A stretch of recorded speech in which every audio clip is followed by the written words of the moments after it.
اهلا بيكم متابعينا الكرام. اكيد سمعنا عن سوبر ندى.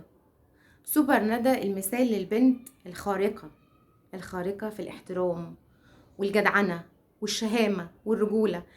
الشهامة والرجولة اللي هي اتمنعت في الوقت بتاعنا ده، اتعدمت لما راجل يكون شغال في شرم الشيخ وزوجته هنا في حالة وضع بتولد وما معاش حد، وبيتصل باتحاد الملاك: يا جماعه انقذوها، الحقوها، حد ينقذها، حد من الجيران ينقذها، ده هي واحده يعني لوحدها، محدش معاها، محدش يسال فيه ولا حد يعبره ولا حد والست عماله تصرخ جوه وتعبانه، والناس خايفه من كورونا، فاكرين عندها كورونا، هي تعبانه، دي واحده بتولد.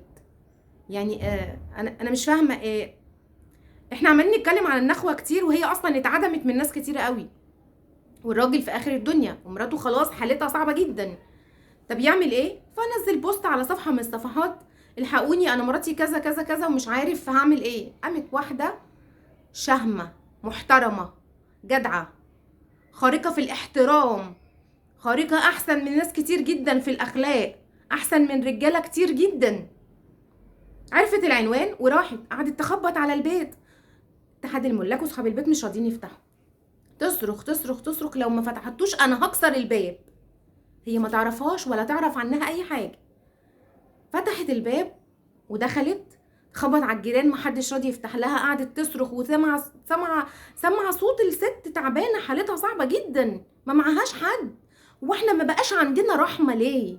ما بقاش عندنا نخوه ولا انسانيه ليه؟ احنا ليه بقينا كده؟ عشان كده ربنا نزل علينا الامراض ونزل علينا كل القرف، عشان يقول لنا فعلا فعلا انتوا ما بقاش عندكم رحمه ولا انسانيه لبعض، ما بقاش عندكم اخلاص، كلنا بقينا كدابين، كلنا ما بقيناش عندنا اخلاص.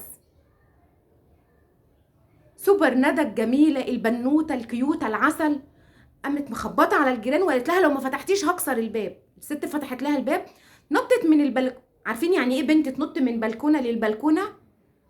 ودخلت الباب جوه وانقذت الست، ولقيتها مرميه في الارض ووالده وجنبها البيبي بتاعها. اتصلت بالاسعاف، اتصلت بالشرطه. لا وكمان ايه يعني سبحان الله، الراجل لما جه ولقاها هي معاها سمى بنته على اسمها ندى. واتحاد الملاك الناس المحترمه، الناس اللي ما عندهاش نخوه ولا اخلاق، كانوا عايزين يطلبوا لها الشرطه: لو ما بعتيش هنطلب لك الشرطه. مش قادرين ينقذوا روح انسانه، مش قادرين ينقذوا روح اتنين، روحين. سوبر ندى، سوبر ندى، انا بحييكي، انا معرفكيش، اتمنى ان انا اوصل لك، واي حد يعرفها يا جماعه يوصلني بيها، اتشرف ان انت تطلعي معايا في حلقه في برنامجي خليكي هنا. بجد انا بحييكي يا بنتي، وبقول لك ما شاء الله عليكي، ربنا يحفظك. وبقول لك للمدام اللي كانت في الحاله الصعبه دي: الحمد لله على سلامتك، واعرفوا جيرانكم كويس قوي، فعلا ما بقاش في نخوه. وتحياتي لسوبر ندى، شكرا لكم.